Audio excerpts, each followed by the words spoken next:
The sketch wasn't even confirmed to be real, and yet somehow, the entire internet froze on that image for hours. A white lace silhouette, long sleeves, almost impossibly elegant, and hidden near the corner of the drawing. A tiny handwritten note that simply said, "For the future." That's it. No official statement, no engagement announcement, no palace confirmation, but suddenly everybody started asking the same question. Why are people already imagining Princess Leonor as a bride? And honestly, I think the answer has almost nothing to do with marriage itself.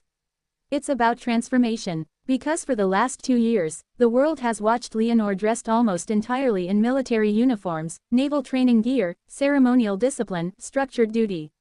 Spain introduced her to the public like a future commander before introducing her as a future woman. That was intentional, but this week, something shifted. The conversation online suddenly moved from uniforms to white lace.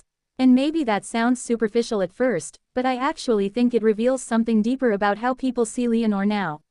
She's no longer viewed only as the next monarch. People are beginning to imagine her future emotionally.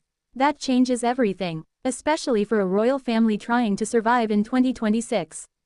Because modern monarchies don't survive through power anymore. They survive through emotional storytelling.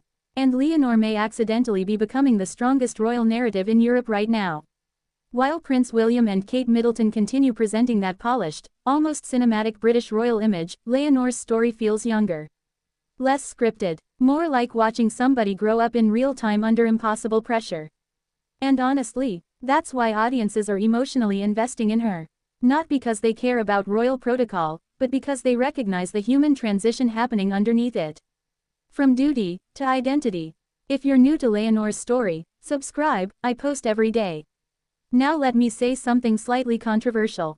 I don't think people became obsessed with those wedding dress sketches because they want Leonor to get married tomorrow. I think people became obsessed because the sketches symbolized something she rarely gets publicly. Softness. Think about it. Almost every major public image of Leonor recently has focused on strength. Military discipline, royal preparation, institutional seriousness. Spain's monarchy clearly wanted the world to see stability, professionalism, readiness. And strategically, that makes sense. After years of royal turbulence across Europe, modern palaces are obsessed with projecting competence. They know younger generations question institutions constantly now. So Leonor became the image of disciplined continuity.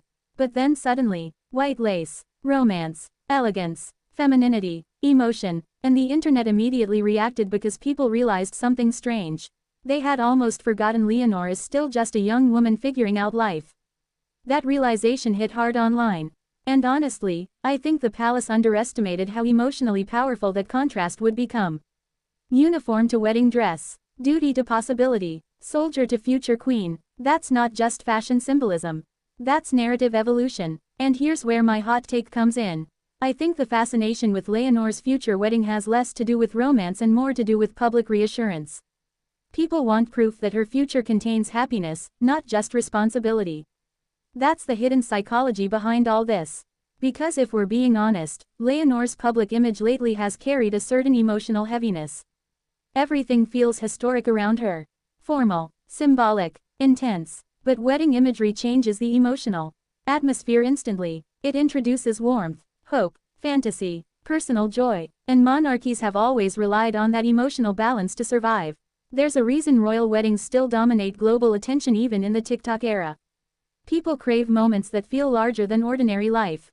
Fairy tale symbolism still works psychologically, even when audiences claim they don't believe in fairy tales anymore.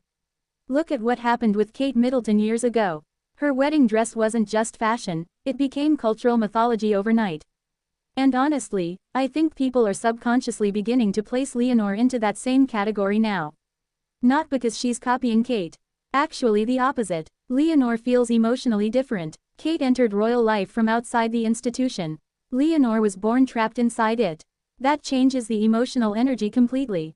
Which is why those wedding sketches triggered such intense reactions online. People weren't just imagining a royal wedding.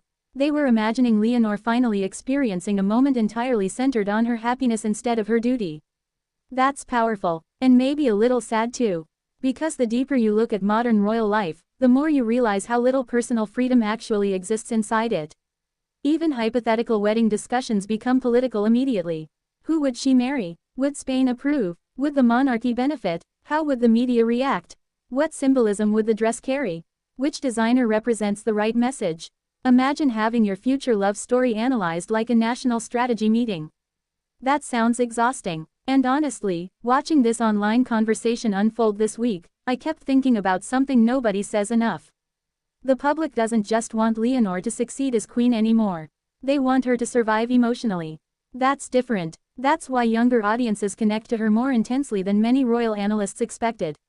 She represents pressure in a way Gen Z and younger millennials actually understand.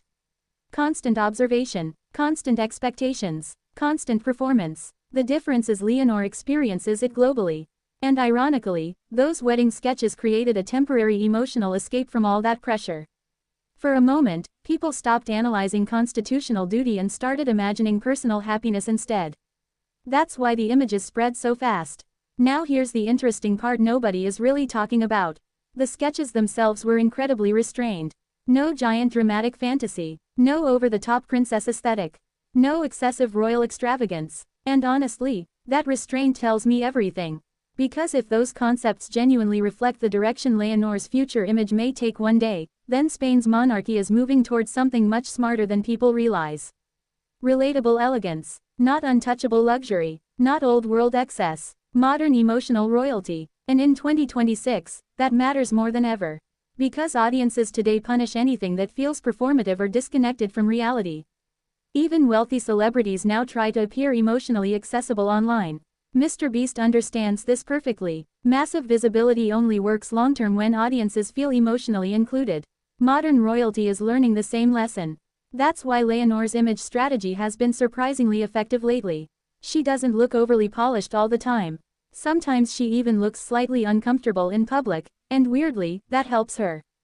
People trust imperfection now. And honestly, I think those wedding sketches worked because they felt emotionally believable rather than extravagantly royal. You could almost imagine her choosing simplicity over spectacle. That would completely fit the emotional direction of her generation. But there's another side to this story that fascinates me even more. What happens psychologically when the world begins imagining your future before you've fully lived your present? Think about that. Leonor is still building her identity. Still learning who she is outside military structures, royal preparation, institutional expectations. Yet millions of people already project future fantasies onto her constantly.